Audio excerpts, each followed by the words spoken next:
বৈষম্যবিরোধী আন্দোলন কেন্দ্রিক রাজধানীর ভাটারা থানার হত্যা চেষ্টা মামলায় গ্রেফতার ঢাকায় সিনেমার আলোচিত নায়িকা নুসরাত ফারিয়ার জামিন মঞ্জুর করেছেন আদালত।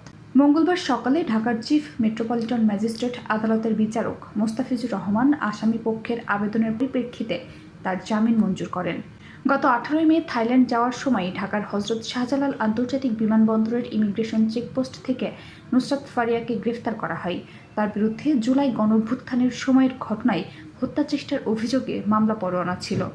এরপর সোমবার ঢাকার সিএমএম আদালতে নেওয়া হলে বিচারক তাকে কারাগারে পাঠানোর আদেশ দেন। পরে দুপুর 2:30টার দিকে তাকে পুলিশ প্রহরায় গাজীপুরের কাশিমপুর কেন্দ্রীয় কারাগারে নেওয়া হয়। রেডিও জকি হিসেবে ক্যারিয়ার শুরু করেন নুসরাত ফারিয়া। এরপর 2013 সালে নাম লেখান উপস্থাপক হিসেবে। কয়েকটি নাটকেও অভিনয় করেন তিনি। 2015 সালে বাংলাদেশ ভারত যৌথ প্রযোজনার আশিকি সিনেমায় বড় পর্দায় অভিষেক হয় তার। প্রথম সিনেমায় দুর্দান্ত সাড়া ফেলেন তিনি। এরপর ঢালিউড ও টালিউড মিলিয়ে প্রায় 20টি সিনেমায় অভিনয় করেছেন। সবশেষ গত ঈদে তার অভিনীত জিন 3 সিনেমা মুক্তি পেয়েছে প্রেক্ষাগৃহে।